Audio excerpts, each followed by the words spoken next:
अस्सलाम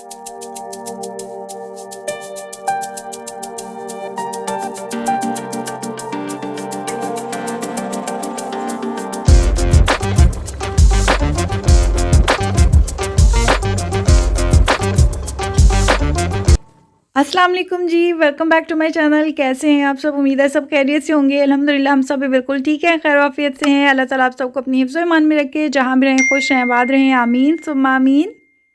आज का व्लॉग मैंने स्टार्ट किया है सुबह के टाइम पे। हम लोग जा रहे हैं ज़ावियर को स्कूल छोड़ने के लिए। ज़ावियर का स्कूल ज़्यादा दूर नहीं है, 10 मिनट की ड्राइव पे है, हमारे घर से 10 मिनट के फासले पे ही है, अगर आप गाड़ी में या बाइक में जाते हैं तो असल में ज़ावियर के स्कूल का समझ नहीं आ रहा था कि इसको कहाँ एडमिशन कराएं। काफ़ी सोचने के बाद जो है ना इस स्कूल का विज़िट किया हमने, और जब विज़िट किया तो काफ़ी अच्छा जो है एक्सपीरियंस रहा। स्टाफ बहुत अच्छा है, कोऑपरेटिव है, क्वालिफाइड है, माशाल्लाह से बहुत ही एक्सपीरियंस्ड है। ये स्कूल भी गांव में ही है, हमारे साथ वाले गांव में है, और बिल्डिंग काफ़ी अच्छी है माशाल्लाह से। ये स्कूल का पता तो था हमें, लेकिन मैं यही सोचती थी कि गांव में स्कूल है तो गांव से ही स्टाफ आता होगा, तो गांव का स्टाफ यानी ज़्यादा एक्सपीरियंस नहीं होगा या जो भी है। तो लेकिन फिर जब हमने विज़िट किया ना तो माशाल्लाह काफ़ी अच्छा एक्सपीरियंस रहा, बहुत अच्छा क्वालिफाइड स्टाफ है इनका। पूरा स्टाफ जो है ज़्यादातर जो है ना शहर से आता है। और वैसे पहले हमारा यही था कि इसको हम पत्तों की शहर में एडमिशन कराएंगे ज़ावियर का, लेकिन वहाँ पे जो है ना ट्रैफिक की वजह से आने जाने में मसला हो जाता, और ज़ावियर अभी छोटा है ना तो रास्ते में सो भी जाता है, इस बात की भी टेंशन थी मुझे। तो बस इसलिए हमें ये जो स्कूल है काफ़ी नज़दीक पड़ जाता है, और माशाल्लाह से अभी तक हमारा अच्छा एक्सपीरियंस जा रहा है। टीचर्स ने तो सिर्फ गाइड करना होता है, बाकी आगे बच्चे की मेहनत होती है, बच्चे के घर वालों की मेहनत होती है कि वो बच्चे को किस तरह से गाइड करते हैं। तो खैर जी, यहाँ रास्ते में ही फ़िल्टर वाटर प्लांट है जहाँ से पानी लेते हैं। ये फ़िल्टर वाटर प्लांट जो है ना सामने आप देख सकते हैं, नल के लगे हुए हैं, तो इनका पानी बहुत अच्छा है। मामू तो जब ज़ावियर का एडमिशन भी नहीं हुआ था तब भी यहाँ से लेकर आते थे, लेकिन अब आसानी हो जाती है, हम लोग कूलर रख लेते हैं, वापसी में फिर भर के ले जाते हैं। लेकिन जाते जाते यहाँ पे ये देखने को मिल गया, एक छोटा सा एक्सीडेंट हो गया था सुबह ही सुबह। एक तो ठंड और ऊपर से एक्सीडेंट, चोट वगैरह लग जाए तो जिस्म सुन्न हो जाता है। लेकिन देखिए बहुत परेशानी हो रही थी, पर ये था कि शुक्र है बचत हो गई, थोड़ी ही देर बाद वो उठ के खड़े हो गए थे। और यहाँ पे जी एक फूड पॉइंट भी है छोटा सा, रास्ते में जब जाते हुए आओ ना वापसी में जाओ तो फिर यहाँ पे काफ़ी रश लगा होता है, क्योंकि इनके समोसे बहुत अच्छे होते हैं। हम लोग भी 2-4 दफ़ा लेके गए हैं, लेकिन ये अलग बात है कि वो खाने के बाद ज़ावियर का गला भी ख़राब हो गया था और काफ़ी उसकी तबीयत ख़राब रही है। 3-4 दिन से लगातार लेके जा रहा था, मामा मुझे लंच में समोसा चाहिए, तो मामू लेके आ जाते थे। लेकिन अब फिर बाद में हमें समझ में आया कि समोसे की वजह से ज़ावियर का गला और स्टमक ख़राब हो गया, जिसकी वजह से इसे भूख भी नहीं लगती थी। तो खैर जी, आज का जो व्लॉग है ना ये सैटरडे का है, और सैटरडे का व्लॉग मैं एडिट नहीं कर सकी थी क्योंकि मेरे गले में ख़राश हो रही है बहुत ज़्यादा, और गला ख़राब हो रहा है, मेरी आवाज़ से भी आपको लग रहा होगा। लेकिन क्या कर सकते हैं, ये तो अब चलता रहेगा, क्योंकि सर्दियाँ आ गई हैं, ठंडा गर्म की वजह से थोड़ा मसला हो ही जाता है। मुझे ज़्यादातर मसला रहता है क्योंकि मेरा ख़्याल है मुझे थायराइड का इशू है, इस वजह से बहुत ज़्यादा सेंसिटिव है, जिसकी वजह से ना थोड़ा सा जल्दी ख़राब हो जाता है। खैर जी, हफ्ता बाज़ार में काफ़ी अच्छी लीलन की कलेक्शन पड़ी हुई थी, प्रिंट्स बहुत अच्छे थे, पर हमने लिए नहीं क्योंकि अभी हमने स्टिचिंग के लिए दिए हुए हैं कपड़े। जब वो स्टिच हो जाएंगे तो फिर इंशाल्लाह देखेंगे कुछ और लेना है नहीं लेना है। तो एनीवेज जी, वापस आने के बाद अम्मी और मामू नाश्ता करते हैं और मैं फिर सो जाती हूँ रूम में जाके, या कभी सो जाती हूँ जब नींद नहीं आती तो फिर मैं कोई ड्रामा वगैरह देख लेती हूँ, और उसके बाद ही फ़ौरन से ही ज़ावियर की वापसी का टाइम हो जाता है। अभी तो ये है कि मैं खुद लेके जाती हूँ, खुद ही छोड़ने जाते हैं हम, मैं मामू के साथ जाती हूँ और खुद ही लेकर भी आती हूँ, क्योंकि ज़ावियर को यही होता है कि मम्मा आप कहीं नहीं जाएंगी, मुझे क्लास में भेजने के बाद आपने बाहर स्कूल के बाहर बैठना है, मेरा वेट करना है। लेकिन अब ये है कि ऐसा तो हो नहीं सकता कि मैं 4 घंटे वहाँ पे बैठी रहूँ, पर ज़ावियर को यही पता है कि मम्मा वेट कर रही होती है। मुझे बहुत ही मुश्किल हुई थी जब ज़ावियर का मैंने एडमिशन कराया था। अक्सर ऐसा होता है ना कि माएँ बहुत खुश होती हैं एडमिशन करा के, बच्चा स्कूल जाना शुरू हो गया। वो तो खुशी थी ही, कि खुशी थी कि बच्चा स्कूल स्टार्ट हो गया, बच्चे की स्कूलिंग स्टार्ट होगी, माशाल्लाह से इतना बड़ा हो गया। लेकिन जब ज़ावियर को पहले दिन में छोड़ कर आई थी तो घर आके मैं रोई थी, क्योंकि मेरा दिल नहीं लग रहा था ज़ावियर के बगैर।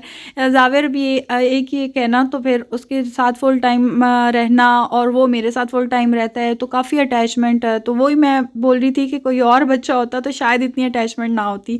लेकिन अल्लाह का शुक्र है कि ज़ावियर इस काबिल हो गया, इतना बड़ा हो गया कि उसका स्कूल स्टार्ट हो गया।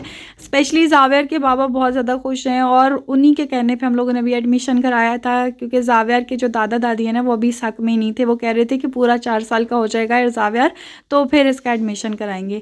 खैर जी, बातों ही बातों में आपने देखा कि हमने खाना भी चढ़ा दिया है और आज थोड़ा खाना मैं जल्दी बना रही हूँ। वैसे नॉर्मली ऐसा होता है कि मैं असर की नमाज़ के बाद बनाती हूँ, लेकिन आज मैंने ज़ोहर की नमाज़ से भी पहले चढ़ा दिया था खाना, क्योंकि मेरा इरादा था मार्केट जाने का।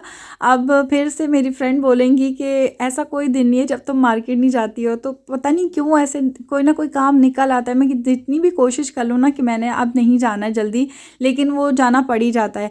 एक तो ये कि घर के कोई छोटे-छोटे काम होते हैं, कोई ना कोई ऐसा काम निकल आता है जिसकी वजह से जाना पड़ता है, और दूसरा ये कि मेरी जो सिस्टर है ना, उसके काम भी मैं ही करती हूँ। चाहे वो साहिवाल में बैठी हुई है, इतना दूर बैठी हुई है, लेकिन फिर भी उसने मुझे अपने काम बोलने होते हैं कि ये काम करना है, वो काम करना है, जब कोई आए जाएगा तो फ़लाँ चीज़ भेज देना, फ़लाँ चीज़ भेज देना।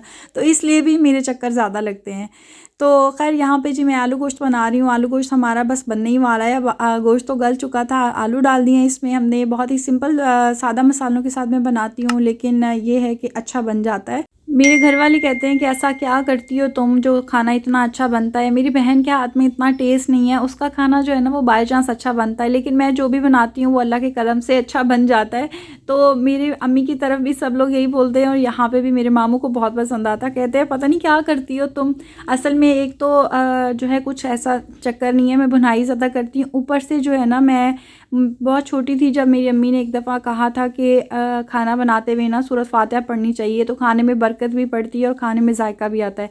तो मेरी आदत है कि एक तो मैं सर पे दुपट्टा लेके खाना बनाती हूँ, और फिर जब मैं कुछ भी बनाती हूँ ना तो मैं सूरत फातिहा पढ़ती हूँ लाजमी, और साथ ही साथ जो है ना मैं कोई ना कोई आयत पढ़ती रहती हूँ। तो शायद इस वजह से भी हो सकता है, शायद नहीं यकीनन इसी वजह से हो सकता है, क्योंकि अल्लाह के कलाम में बड़ी ताकत है, कुछ भी हो सकता है। तो यहाँ पे जी अब खाना तो हमारा बन चुका था। अभी मैं ज़ावियर के कपड़े चेंज करूँगी। ज़ावियर को मिट्टी से खेलने का शौक़ है। एक तो उसके दादा ने उसे ट्रैक्टर ट्राली ला दी है, तो वो बस ट्रैक्टर ट्राली पकड़ लेता है, और घर के बाहर गेट के बाहर जो रोड है ना वहाँ पे काफ़ी मिट्टी है, तो मिट्टी के साथ खेलता रहता है। तो अभी बस उसके हैंड वॉश करके फेस वॉश करके उसको हम चेंज करेंगे। उसके बाद कुछ खिला पिला के उसका स्लीपिंग टाइम हो जाएगा।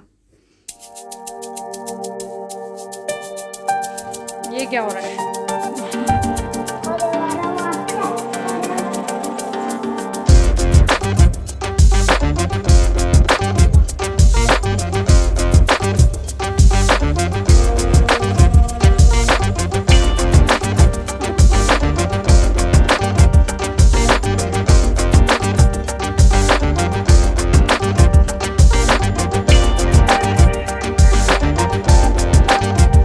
हमारे यहाँ पे मीठा पानी नहीं है, खारा पानी है, यानी कि नमकीन वाटर है, जिसकी वजह से हमारे जो लोहे की चीज़ें हैं ना उस पे ज़ंग लग जाता है। तो आपने अक्सर देखा होगा मेरे जो वॉशरूम के टैप्स हैं या कहीं भी ऐसी चीज़ देखने को मिलती है, जैसे प्रेशर कुकर की वो जो सीटी होती है जिसको वेट भी बोलते हैं, उस पे भी ज़ंग लगा हुआ है, तो वो इसी वजह से है। पहले तो शायद आपने नोटिस ना किया होगा, लेकिन अब मैंने बता दिया तो अब ज़रूर आप नोटिस करेंगे।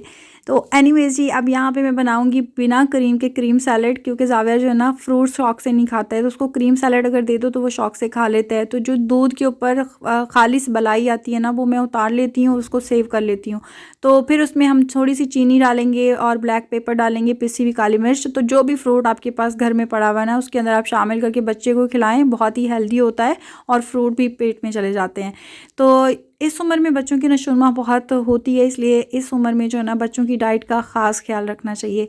यहाँ पे जी ज़ावियर सो चुका है, और इसके बाद हम लोग चाय का टाइम हो चुका है तो चाय बनाएंगे। नानी के आने के बाद चाय थोड़ी जल्दी बन जाती है हमारे घर में, 3 साढ़े 3 बजे हमें बनानी पड़ जाती है।